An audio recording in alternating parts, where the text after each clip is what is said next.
Saya rasa tema yang dibawa oleh filem ini adalah tema yang juga gemar dibawa oleh pembikin-pembikin filem hari ini. Pengarah filem ini tidak meminggirkan hal-hal estetik dan juga kekuatan naratif dan teknikalnya yang sebenarnya agak terkehadapan dan pada masa yang sama sudah semakin kurang dilakukan oleh pembikin-pembikin filem tempatan pada hari ini. Saya rasa salah satu kekuatan filem ini adalah dari segi suntingannya. Kalau kita lihat balik, pada zaman itu mereka banyak melakukan penggambaran dalam studio. Tetapi walaupun ia dalam studio, dari segi prop dan latarnya meyakinkan, malah pada satu tahap sangat mengagumkan kerana disusun dan dibikin dengan sangat cantik dan juga senang untuk kita tonton. Dan selain itu saya juga turut suka dengan lakonan dalam filem ini, terutama sekali oleh Allahyarham Nordin Ahmad dan juga yang melakonkan watak hero dengan begitu baik sekali, penuh dengan psychological struggle. Dan juga saya juga suka watak antagonisnya iaitu Mahmud John yang membawakan watak tersebut dengan saya kira sangat baik dan memberikan impak kepada kita sebagai penonton. Harapan saya adalah kita dah buat apresiasi filem dan seperti yang kita tahu, filem-filem daripada era studio di Singapura, Jalan Ampas dan juga Kata Keris, Asian Film Archive telah melakukan restorasi dan ini adalah satu usaha yang sangat baik.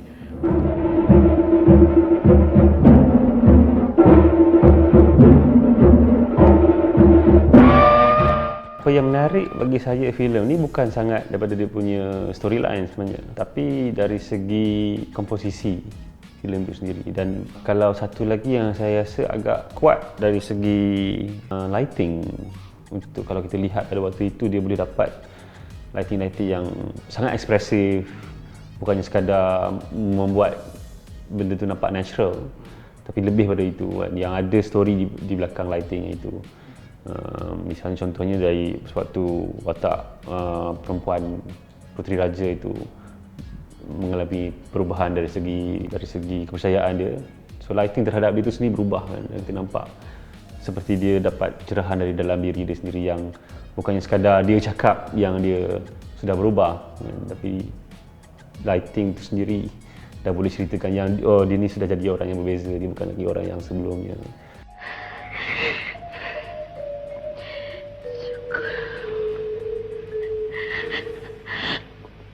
Alhamdulillah.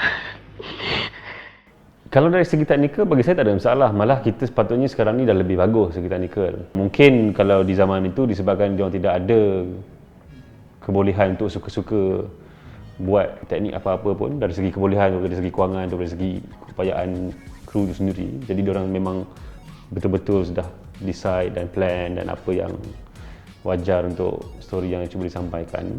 Bagi saya, untuk apa-apa jenis seni yang paling penting itu adalah kebebasan penggerak seni itu sendiri untuk boleh cerita apa yang dimau ceritakan.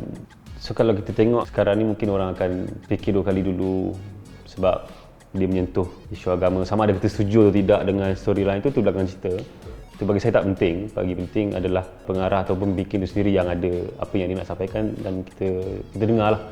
Setuju tidak tu belakang cerita, tapi disebabkan situasi yang kita ada sekarang ni mungkin menyebabkan kita agak terlebih takut untuk lebih berani dengan apa yang kita nak sampaikan lah. So saya harap belenggu tu kita tidak ada lagi lah.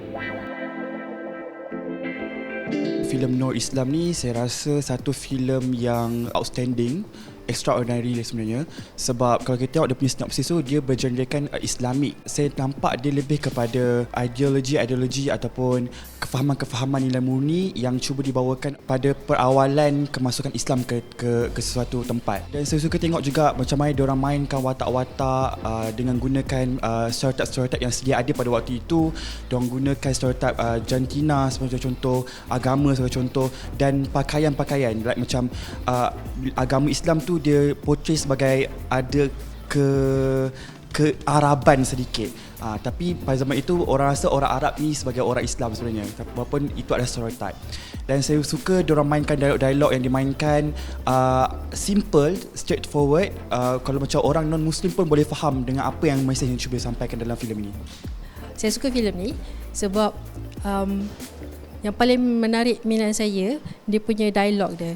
Sebab dia filem dakwah, tapi dia tak push kita untuk terima idea Islam tu sendiri, tapi dia establish conscience watak-watak tu.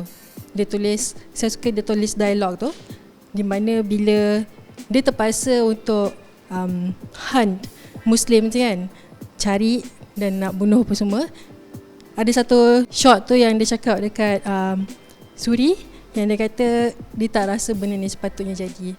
So kat situ dia establish conscience first before dia kena Islam tu apa. So lepas tu bila Islam kemudian datang, so saya suka yang dia tak ada associate belief dengan conscience.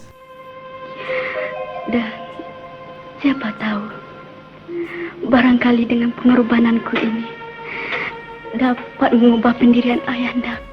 Dia sebuah filem dakwah yang unik untuk zaman itu, dan juga dari segi cara pembikinan filem ni lah yang membina emosi dan pembinaan cerita yang kemas, cantik dengan pendekatan sinema yang agak kita kata ke depan lah pada zaman itu ya, dari segi lakonan dan juga dari segi teknik perfilman itu sendiri yang memang perlahan-lahan membina emosi kita dari mula sehingga ke babak yang paling climax lah kot di hujungnya itu.